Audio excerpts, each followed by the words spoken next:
Une nouvelle ère s'ouvre sur la Grande Croisade. Les Legiones Astartes, en apparence invincibles, repoussent les frontières des territoires de l'humanité comme jamais auparavant. Leur créateur, l'empereur de l'humanité, fait l'objet d'une adoration totale par les citoyens impériaux. Rapidement, beaucoup d'entre eux attribuent aux pouvoirs colossaux de l'empereur une source divine.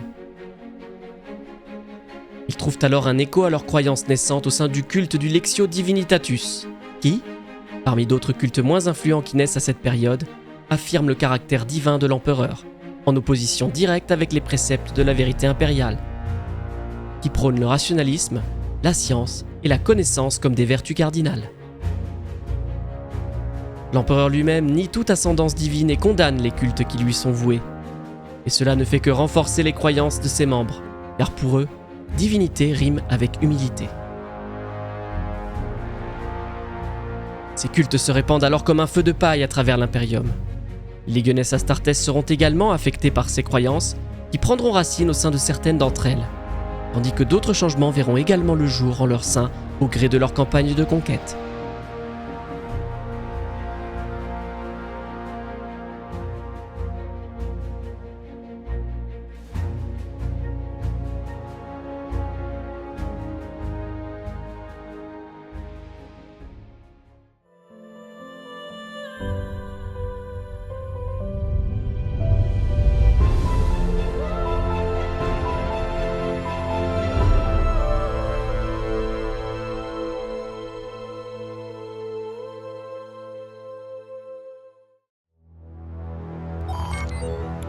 La deuxième année de ce nouveau siècle, les Iron Warriors du 118e et 3e Grand Bataillon entreprennent la soumission de la planète Caldorax Aleph et écrasent totalement les forces armées du monde récalcitrant.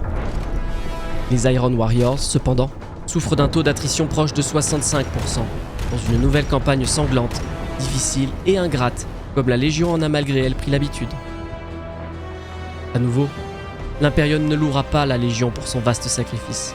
Ces Space Marines seront connus comme étant particulièrement aigris par le reste de l'armada impérialis.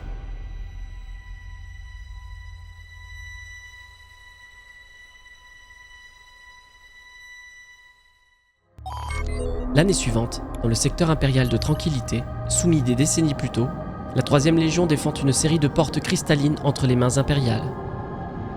Une flotte Xénos inconnue émerge de ces portes, située au cœur de la nébuleuse d'Alinith, réalisant de rapides translations warp entre chaque porte pour échapper aux forces impériales. Les Emperor's Children parviennent néanmoins à intercepter les Xénos et les repousser à l'intérieur de ces portes warp.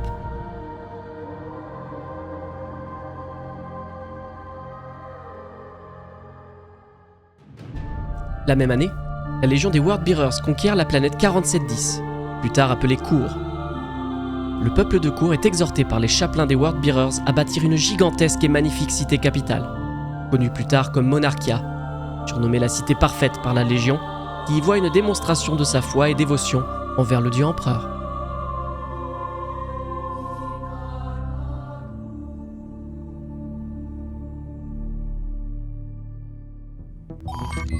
La 921e année du 30e millénaire, la Légion des Luna Wolves fait la rencontre de la race xénos reptilienne hostile, connue comme les Keilekides, du monde Keilek. Ces Xénos grotesques sont particulièrement talentueux dans les arts de la guerre et sont particulièrement résistants, chaque créature nécessitant au moins 4 impacts de bolter avant de rendre l'âme.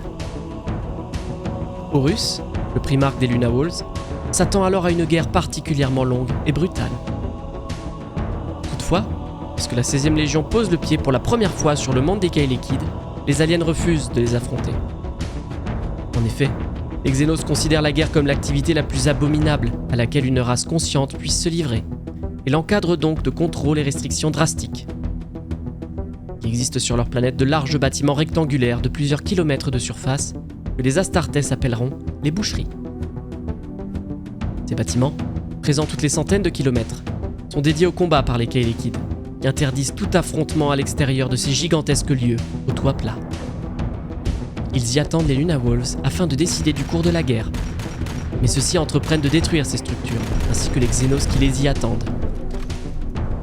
Certains légionnaires suggèrent d'affronter les Keilekides selon leurs propres règles, à l'intérieur des boucheries, afin de livrer un combat honorable selon leur façon de faire la guerre.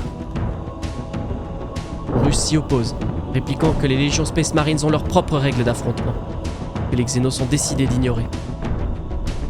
Leur race est éradiquée rapidement par les Astartes, une cohabitation pacifique étant considérée comme impossible en raison de la rigidité d'esprit des Kay liquides. Et seul un cadavre de guerrier Xénos sera conservé, préservé dans le musée de la conquête au sein du Vengeful Spirit, le vaisseau amiral d'Horus Lupercal.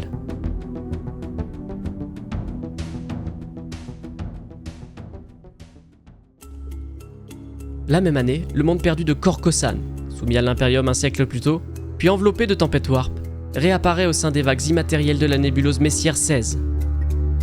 Le monde semble avoir vécu un passage accéléré et inversé à travers le temps, fournissant ainsi un aperçu des secrets de l'exploration spatiale durant l'âge de la technologie.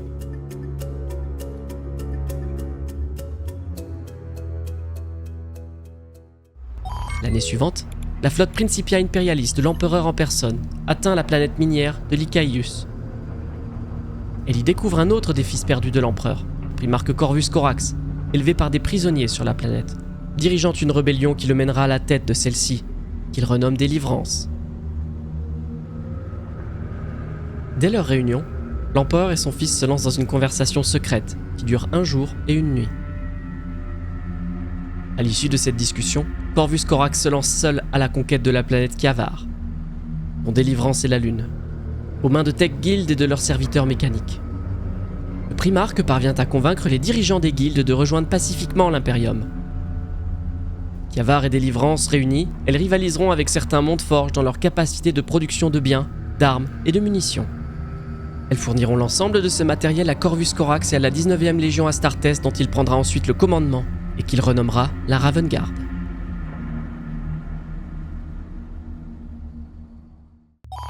La 927e année, lorsque la souche Xénos exotique et métadimensionnelle connue comme les Cryptosi est rencontrée à la bordure nord de la galaxie, une sous-compagnie de l'Alpha Légion est envoyée vers les frontières nord de l'Imperium afin d'enquêter sur des atrocités qui auraient été commises par ces Xénos.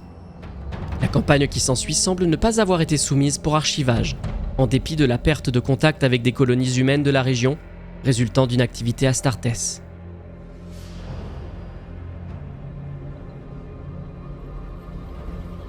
La même année, une autre anomalie apparaît dans les archives impériales, cette fois sous la forme d'un trou de données. Aucune information formelle ne semble subsister, un tel effacement ne pouvant émaner que d'une personne disposant d'une autorité suprême au sein de l'Imperium. Un tel trou de données ne peut correspondre qu'à un événement d'une exceptionnelle gravité, dont le maintien dans les archives comporte un risque capital pour la sécurité de l'Imperium et le moral de sa population. La découverte du Primarque de la 11e Légion, dont le génogerme aurait comporté de telles aberrations que l'entièreté de la Légion, son père génétique inclus, aurait été éliminée, est une possibilité. Une autre théorie consiste en la trahison délibérée de l'ensemble d'une Légion Astartes, ayant résulté en son élimination totale, puis à l'effacement des preuves de sa félonie des archives, afin de maintenir l'image irréprochable de l'élite transhumaine de l'empereur.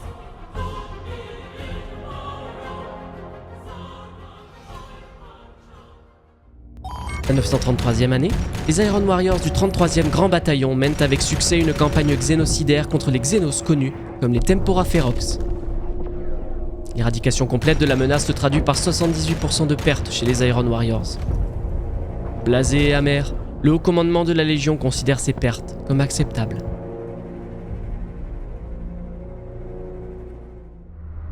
La 939e année, un phénomène mystérieux frappe la planète de Novo Andrus, en rébellion ouverte contre l'Imperium. Une légion Astartes sans héraldique fait son apparition et déchaîne des pouvoirs psychiques inconnus sur la population rebelle. Le monde est ramené dans le giron impérial, et de fortes croyances superstitieuses naîtront dans sa population traumatisée par l'assaut fulgurant de cette légion fantôme. La 941e année du 30e millénaire, le monde sauvage de Davin, ou 63-8, est conquis par la légion des Luna Wolves. Les tribus guerrières davinites primitives sont autorisées à subsister pratiquement intactes, tant Horus est impressionné par leur courage sur le champ de bataille et leur volonté de s'adapter à la culture impériale. La 16e Légion quitte ensuite la planète après sa soumission, emportant avec elle le concept de loge guerrière, une fraternité de guerriers Astartes existant en dehors de toute considération de rang hiérarchique au sein de la Légion. De telles loges fleuriront à travers toute la 16e Légion. Un détachement des Imperial Heralds de la 17e Légion, sous le commandement du premier capitaine Corphaeron, est stationné sur la planète afin de répandre les préceptes de la vérité impériale. Horus nomme avant de partir un de ses proches amis et confidents comme gouverneur planétaire, le commandeur Eugène Temba de l'armée impériale.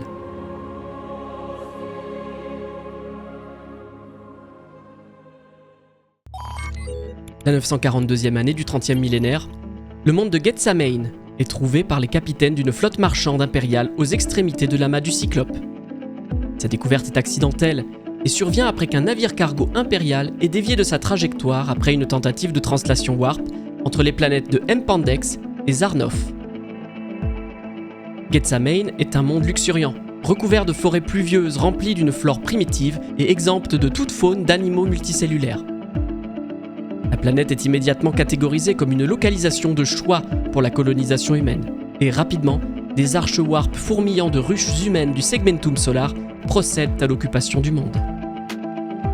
Gethsemane est fondée dans l'espoir de devenir bientôt la pierre angulaire d'une nouvelle ère de l'expansion humaine, ayant pour but de consolider et d'exploiter les étoiles alentours.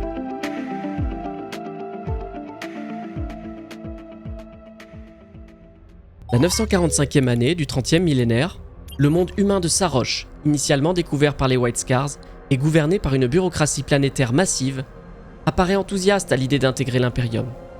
Pourtant, après une année standard de règne impérial sous la responsabilité du gouverneur planétaire Harlad Fürst, les dirigeants de la planète ne sont pas parvenus à atteindre les niveaux de conformité exigés par l'Imperium.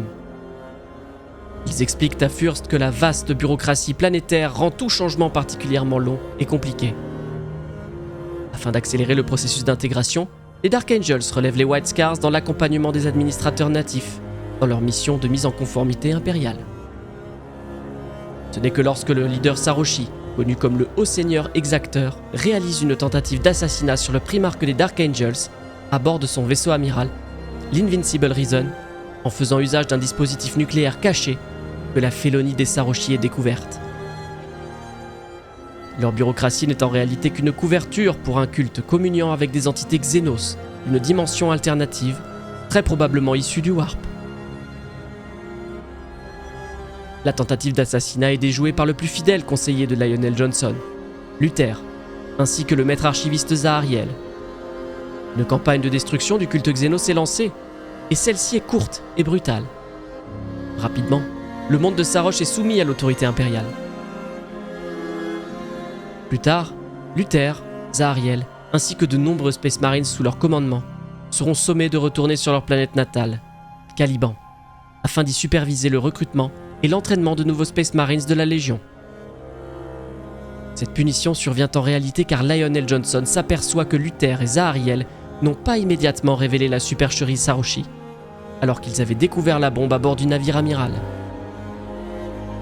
Cette hésitation sonne comme une trahison pour le primarque des Dark Angels, qui congédie ainsi ceux qui l'ont déçu, et les prive des honneurs de participer à la Grande Croisade, ainsi que de la proximité de leur primarque, qui continue à parcourir les étoiles.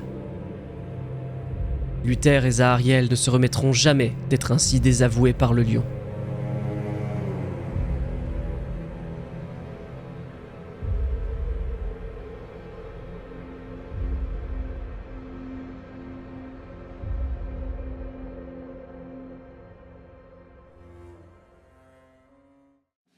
La fin de la campagne de Davin ouvre la porte à de nouveaux changements au sein des Légionnes Astartes.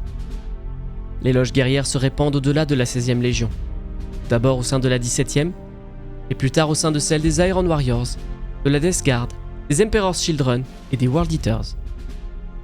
Elles doivent resserrer les liens de fraternité entre chaque guerrier, où le légionnaire est l'égal du capitaine, et de forts liens d'amitié et de loyauté, dépassant toute considération hiérarchique, naîtront en leur sein. La plupart des légions terranes se méfieront de ces loges guerrières et rejetteront leur mise en place. L'empereur, quant à lui, fera connaître sa désapprobation à l'égard de celles-ci, sans toutefois les interdire formellement, les considérant éloignées de très peu de l'hérétique culte du Lectio Divinitatus, qui se répand également, cette fois à travers tout l'Imperium, en dépit des préceptes de la vérité impériale favorisant la science, la connaissance et la rationalité.